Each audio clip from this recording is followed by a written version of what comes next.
Here's a cold start video for everyone. We're in California, so it's about 60 degrees today. Here's a digital thermometer so you can see the temperature.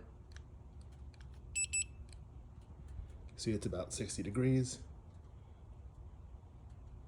And we'll go ahead and start up the car.